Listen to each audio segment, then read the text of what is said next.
Hello, this is Dr. Grande. Today's question is, can I analyze the life of Wallis Simpson and compare her to Meghan Markle? Just a reminder, I'm not diagnosing anybody in this video, only speculating about what could be happening in a situation like this. If you enjoyed this video, please like it, subscribe to my channel, and consider supporting me on Patreon. I will put the link to Patreon in the description for this video. First, I'll go through the background for Wallis Simpson, then offer my analysis. Wallis Simpson was born in Blue Ridge Summit, Pennsylvania on June 19, 1896. This is about an hour and 35 minutes northwest of Baltimore, where her family lived. Her father was a popular figure in Baltimore and came from a wealthy family. He died from tuberculosis 5 months after Wallis was born. Her mother was the daughter of a well-known stockbroker. Wallis and her mother survived due to the charity of her father's brother, who was the postmaster of Baltimore. Her mother remarried in 1908. Wallis attended an expensive all-girls school in Maryland called Oldfields School. There she met a number of children from wealthy families. Wallis was somewhat disruptive at the school. She gained a reputation for having boyfriends, smoking, and sneaking out. Despite this, she was able to perform reasonably well academically. In April 1916, Wallis was visiting her cousin in Pensacola, Florida, when she met a man named Earl Winfield Spencer, Jr. He was a U.S. naval aviator who consumed excessive quantities of alcohol. They married on November 8, 1916, in Baltimore. Starting in 1921, the couple had some trouble in their marriage. They had a few periods of separation before separating once and for all in 1925. Before her divorce was finalized in December of 1927, Wallis had already found another lover, a shipping executive named Ernest Aldrich Simpson. They married on July 21, 1928, in London. In the stock market crash of 1929, Wallis lost all of her investments. Her mother died just 4 days after the market crashed. Wallis moved to Britain and lived with her husband. He was still doing well financially despite the economic depression. The couple was badly overspending, so their days of financial security were numbered. Wallis had a friend who was having an affair with Edward, Prince of Wales, a member of the British royal family who was destined to be king. Wallis was introduced to the prince in January of 1931. Over the next several years, Edward attended quite a few house parties at the Simpson residence. Wallis would officially become Edward's mistress in January 1934. Edward gave Wallis a number of gifts, including money and jewelry. Wallis would later say that they fell in love in August 1934 on board a yacht. Sometime after this, they attended a party at Buckingham Palace. Edward introduced Wallis to his mother.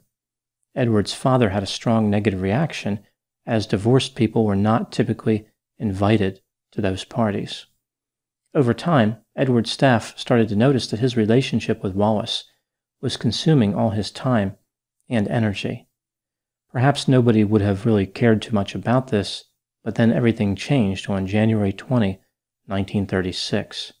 George V died, which meant that Edward ascended to the throne. He was now King Edward VIII. This caused a real problem for Edward. He wanted to be with Wallis, but there were a number of problems. The Church of England had a policy against marrying people who were divorced if their former spouse was still alive. The only valid grounds for a divorce, according to the Church, was infidelity. Wallis had divorced her first husband on the grounds of mutual incompatibility. In addition, Wallis was still married to her second husband, which meant that she would have to get divorced for a second time. In an effort to get around some of these problems, Wallis filed for divorce from her second husband on the grounds that he had committed adultery. This maneuver was insufficient to resolve the crisis. The media was heavily criticizing Wallis.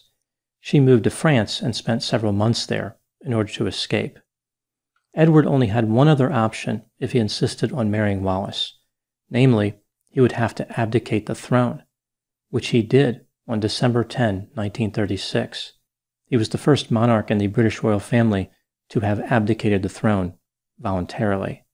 The next day, December 11, on a radio broadcast, Edward said, quote, "I have found it impossible to carry the heavy burden of responsibility and to discharge my duties as king as I would wish to do without the help and support of the woman I love." Unquote.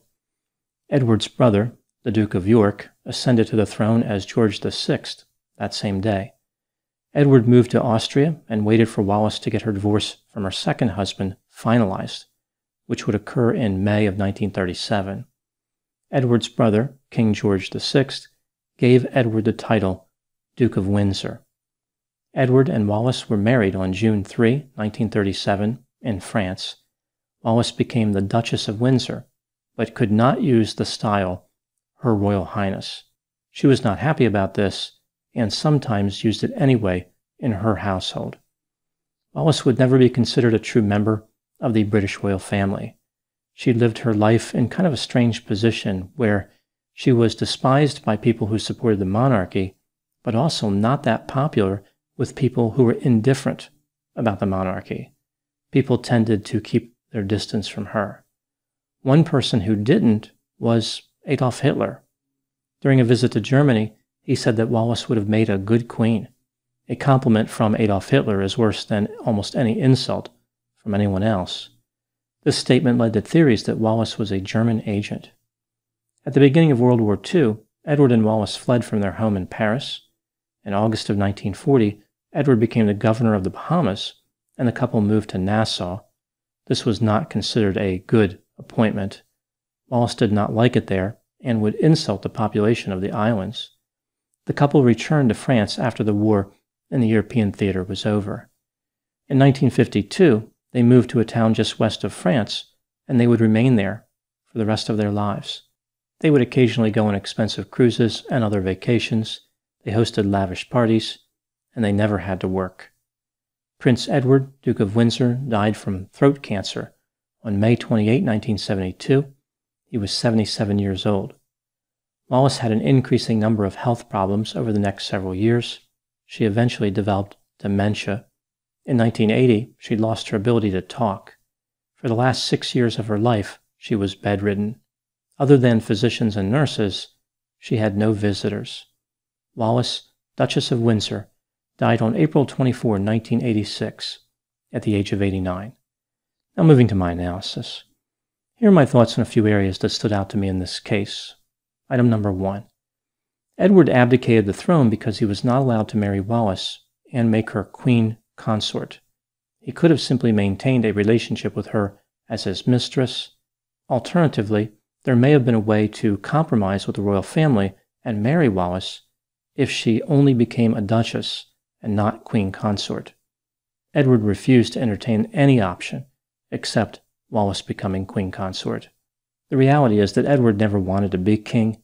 I think abdicating was just his way of getting back at the royal family. He said that he never regretted his decision, even for a moment. Wallis, however, did not have the same peace with Edward's decision. Which brings me to item number 2. Wallis suffered quite a bit being with Edward. He was immature, arrogant, petty, and vindictive. He also had a number of unusual habits, like writing notes using baby talk, and he was obsessed with teddy bears and physical fitness. He had a particular fascination with keeping his legs thin. Wallis would routinely insult and berate Edward, which only made him more attracted to her. There is a sense with Wallis that she really didn't want a life with Edward. Their relationship was challenging for her. She once said, "You have no idea how hard it is to live out a great romance." Item number 3. There are many similarities between Wallis, Duchess of Windsor, and Meghan, Duchess of Sussex.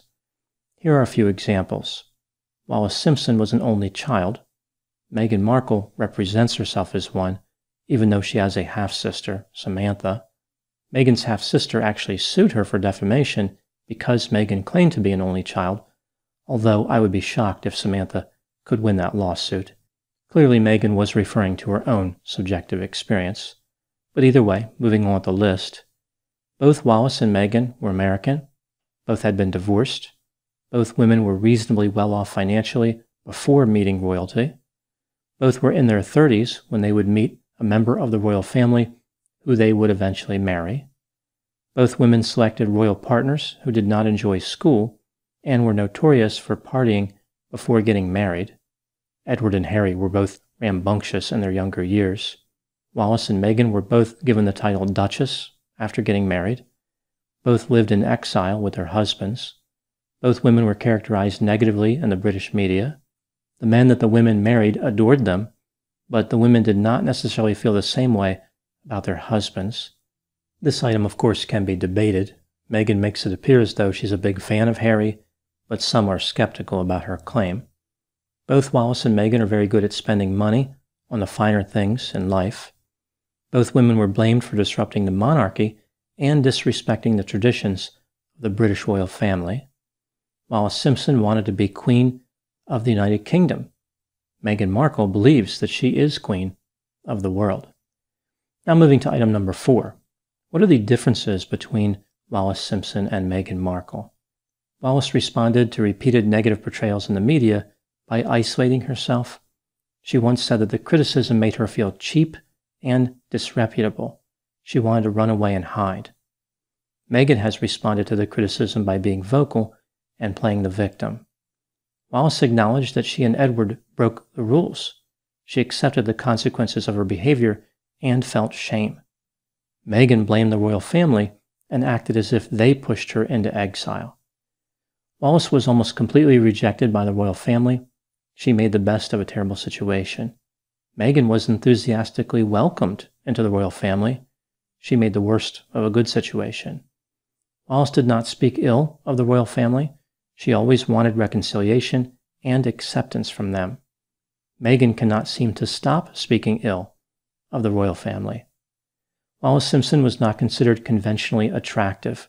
Some observers were less generous and stated directly that she was physically unattractive. Wallis herself said that no one ever called her beautiful or even pretty. Meghan Markle is generally considered to be physically attractive. I doubt that she was given the job as briefcase girl on Deal or No Deal due to high scores in some type of briefcase holding ability test.